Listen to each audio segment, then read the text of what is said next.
My goal with this video is to really impress you, okay? I studied a survival story once where a couple was lost in the mountains of California. They didn't have hardly anything with them, just a few random supplies, no fire starting tools, I might add. But when they started their hike, they started with a cup of coffee from a local coffee shop. As they went on, they got lost and of course had to spend the night. The temperatures plummeted and they needed a fire, but they had no means to start a fire. But while they were kind of hiking around during the day, trying to find their way out of their situation, they found something kind of interesting. They found a Mylar balloon that had kind of floated into the area, deflated, and landed on the ground. And if you know much about Mylar balloons, they've got a lot of reflective areas. Even if they're printed on the outside, the inside is still silver and reflective. So you might be thinking, Creek, where in the world are you headed with a Mylar balloon and a coffee cup? Those are the only things you mentioned. Well, what if I told you that those are the only things I need to start a fire? Would you believe me? You know better by now not to doubt Creek Stewart when it comes to fire starting, right? Well, let me show you how it's done, okay? It's a brand new fresh cup of coffee. Haven't even hardly drank anything out of it. Okay, watch. I'm gonna pour the coffee out. There we go. Get rid of that liquid. I'm gonna put the lid back on. Like that right there. Snap it back on. Now I'm gonna take my knife, come up here nice and close so that you can see this. I'm gonna take my knife and I'm gonna cut the center of this lid out. Now I wanna keep this ring that goes around the edge. So I'm gonna take my knife, just gonna punch through right there. Just gonna saw, just cut really gently. I don't wanna rush this process at all. I'm gonna cut all the way around the outside until I pop that middle off. Now, look at what happens here. So I've got a ring, right, that snaps onto this top like this right here. Now I'm going to take just a piece of any Mylar balloon material, okay, the reflective, of course. You could also use a piece of like an emergency blanket. Cut that nice and square like that. Give me some extra just in case. And I'm going to take that, I'm going to place it right on top of this cup lid, like that right there.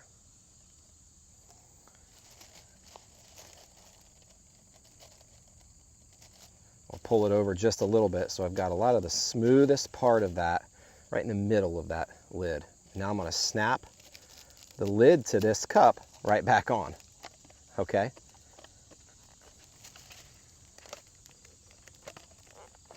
Like that right there. See how I have a pretty, wipe my sweat off of there. What a nice clean surface. See how I have a nice pretty surface right there that's pretty tight? Now, what if I did this? What if I punched a hole? I'm going to take this little cardboard holder off. We're going to use that in just a second. What if I took my knife and punched a hole in the bottom of this? Like that right there. Okay? And then, what if I did this? What if I took something round and tubular that's hollow in the middle? In this case, I'm just going to use the center of this round piece of cane, one of these nodes of this piece of cane. You could use an ink pen, a busted ink pen. There's all kinds of kind of round, hollow things that you could use to do this. I'm just going to use this piece of natural cane here. Cut it off there. Cut it off right there. Make sure that it's nice and hollow, and it is. You can see this piece of cane right here. Just trimming off the edges.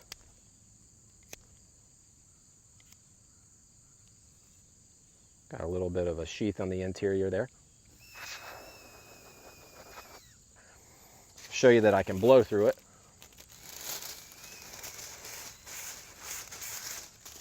So it's hollow, right?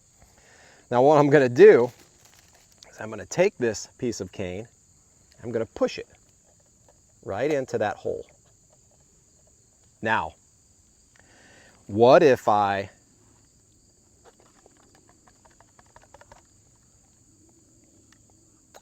inhale on this piece of tube right here? It pulls this reflective material down into the shape of a parabolic lens.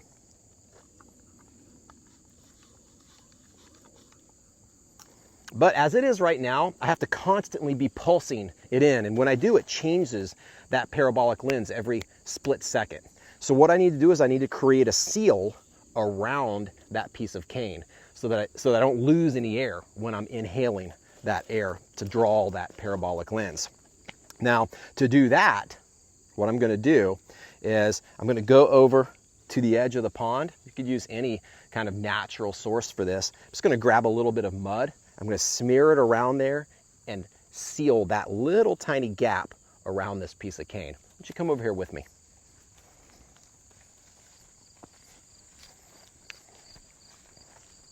Pretty darn creative so far, right? And I'm not using hardly anything to do this. It's really incredible. Come over here.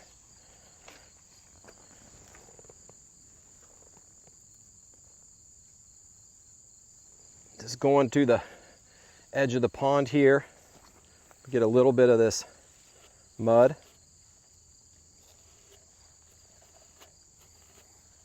This mud's a little sandy, which I'm not happy with. I want something a little more smooth. So I'm actually going to go right over here and see if I can find something a little more smooth.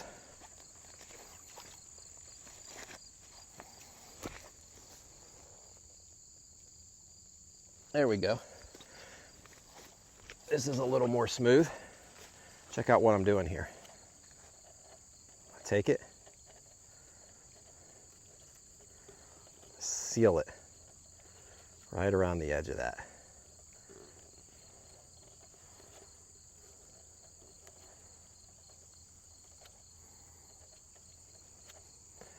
I need an airtight seal.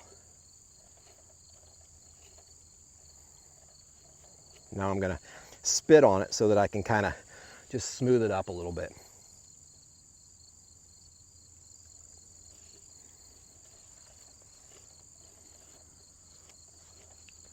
All right, now we're talking. It's kind of like creating pottery, right? All right, I'm going to let that set. We're going to go back over.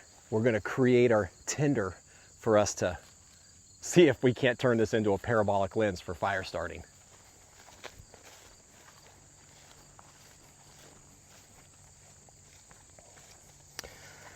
Now, what could I possibly use as tinder, right? Well, how about this cardboard hand protector that came on the cup? It's really dark. I can process it a little bit so that it's kind of fibrous, and I might be able to make it work for tinder. I'm going to take and I'm going to tear a piece of it off. Just going to kind of work it in between my fingers, like this right here. I want to break up all of those fibers.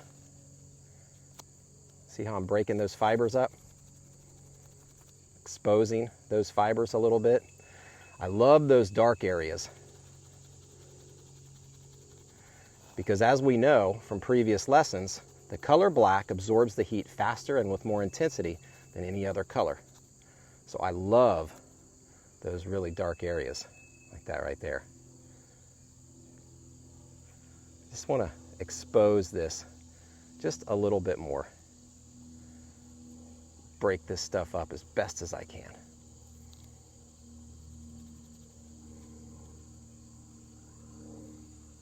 All right.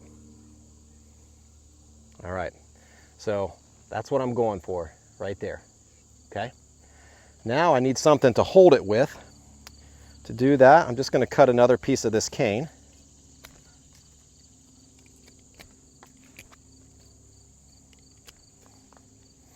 I'm going to take it and I'm just going to split it right down the middle, like that right there. I'm going to take and slide my piece of what I hope will be smoldering tinder right into that split, like that right there. Now here comes a rescue plane overhead. You can hear that. Can you hear that plane? If I were in a survival scenario, this would be a perfect tool for signaling for rescue. But for now, let's just see if I can get it to work. I'm gonna face the sun. I've got full sun. I'm gonna face the sun here so that you can see this.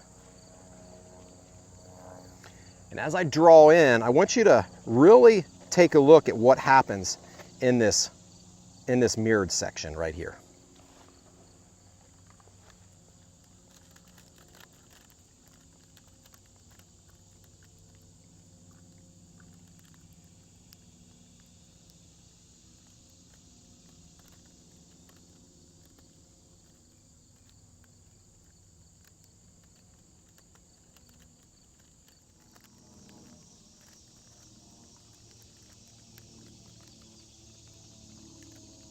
Mm. Mm.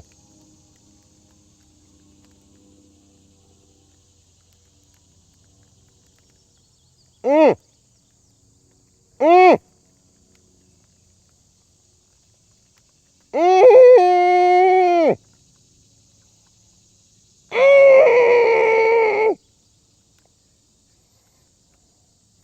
Mm. Mm.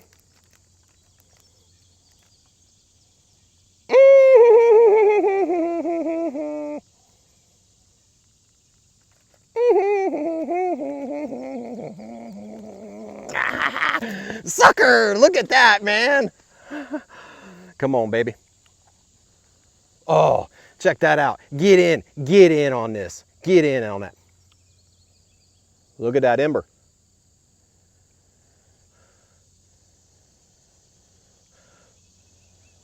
Look at that, man. Now it's just going to continue to smoke. Can you see that smoke? Can you see how well it's smoking? Look at how well that's smoking up against those dark colored trees back there. Boy, that cardboard hand protector, that works so well as a smoldering ember. I mean, wow, that works well as a smoldering ember. It took me a few minutes. It took me about, I don't know, 6 or 7 minutes to kind of hone in on my focal point. But this absolutely works. Absolutely works. What an incredible fire start this is, just from literally a coffee cup and a Mylar balloon and a little bit of clay and something hollow. I mean, daggone, who would have thought that you could have turned this into an ember that you would, of course, dump into a tinder bundle and blow into flame. Now that we know this works, here's my challenge for you and an opportunity for you to win something free. I want you to recreate this fire start using a coffee cup, an emergency blanket, a piece of Mylar emergency blanket, some kind of hollow tube, and you can even glue it if you want around the bottom, or you can use mud. I want you to recreate it. You can even use char cloth for your ember. If you recreate it, film it, and send me that video to prove it, I'm going to give you for free a download to any one of my pocket field guides, a PDF downloadable version to any pocket field guide I've written that you want. All you have to do is send it to me in an email, the video, in an email, or a link to the video in an email with the subject coffee fire. Okay? I get hundreds of emails a day. If you don't put the subject coffee fire, I may not read your email. Send me the subject coffee fire, send me the video proving that you recreated this, and then tell me which pocket field guide you want. I'll send you an email back congratulating you with a link to that pocket field guide so that you can download the PDF on your computer, on your tablet, or on your phone. Thanks so much, and good luck with what I believe is one of the craziest fire starts ever done.